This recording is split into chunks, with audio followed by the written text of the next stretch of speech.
मैं मुदस्सिर भाई की जगह पूछ लेता हूँ कि आप ये बताएं, क्योंकि आप इस्लामाबाद हाई कोर्ट को कवर कर रहे हैं, कि कब तक, अगर ये मंडे को डेफिनेटली उन्होंने अपील में जाना है इस फैसले के खिलाफ, तो कब तक आपको ये मामला टेकअप होता हुआ नजर आ रहा है? एक दिन में, 2 दिन में, पूरा महीना नहीं होगा, क्या होगा? ये जरा हमें भी थोड़ा सा बताएं और हमारे नाज़रीन को भी बताएं।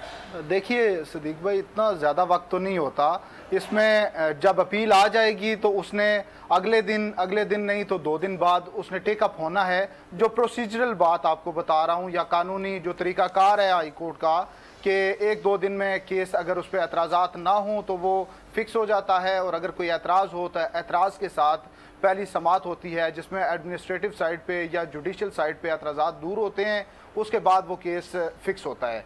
तो अब इस्लामाबाद हाई कोर्ट में अपील दायर करने से पहले ख्वाजा हारिस साहब को, अगर वही दायर करते हैं तो उनको वर्कआउट करना पड़ेगा, बहुत सी अदालती नज़ीरें निकालनी पड़ेंगी, पुराने अदालती फ़ैसले जो होंगे उनकी बुनियाद पर अपील में जाना होता है। तो इससे पहले चूँकि मियाँ नवाज़ शरीफ और मरियम नवाज़ के केसेस में भी इन्होंने ये अपील दायर की थी, तो ये तकरीबन 10 दिन का वक्त, अगर मैं गलत नहीं बता रहा, तो तकरीबन इतना वक्त उन्होंने अप्रॉक्सीमेटली लिया था और उसके बाद अपील आई थी। तो अपील की तैयारी के लिए उन्हें वक्त तो चाहिए होगा। अब देखना यह है कि वो कितनी जल्दी आ सकते हैं हाई कोर्ट में।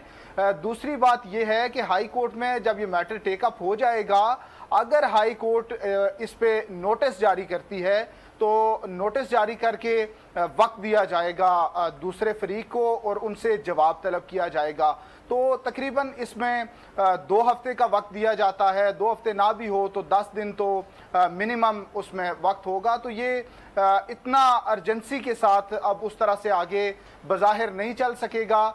जितनी जो इससे पहले केसेस अपीलें लगी थी चेयरमैन पीटीआई की, उसमें हाई कोर्ट ने दोनों बार रिमांड बैक किया ऑर्डर सेट असाइड करते हुए। ये मैं थोड़ा सा आपको मजीद इस पे बता दूं कि जज हुमायूं दिलावर साहब की जो खुद एतमादी थी वो कुछ हैरान कुन थी कि उनका एक फैसला सेट असाइड हुआ, दूसरा सेट असाइड हुआ, तो तीसरी बार उन्होंने कहा जी मैं उन्हीं पे रिलाई कर रहा हूँ। ये रिलायंस नहीं हो सकती थी, आपने जो ऑर्डर किया था वो सेट असाइड हो गया था। ये मैं इसको इस तरह से कहूँगा, it was blatant mockery of the judicial system, कि ये आप तो मजाक बना रहे हैं कि आपके एक ऑर्डर को जो एपलेट फोरम है उसने सेट असाइड कर दिया। ये कहा कि ये ऑर्डर जो है ये कानून के मुताबिक नहीं है, तो आप उसी पे रिलाई कर रहे हैं। एक बार फिर एहतशाम साहब, ये तो अब ज़ाहिर है मामला दोबारा अब हाई कोर्ट जाएगा और हाई कोर्ट इस पे जो भी उनका फैसला आएगा वो हम देखेंगे।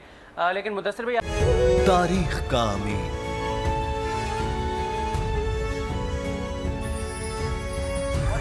आजादी की अलामत,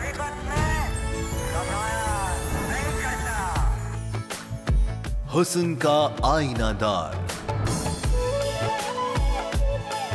फिक्रो नजरिए की अक्कास,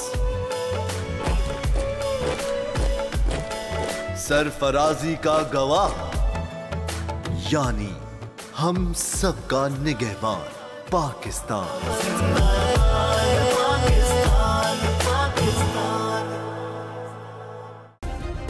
सब्सक्राइब करें और बेल दबाएं ताकि कोई खबर रह न जाए।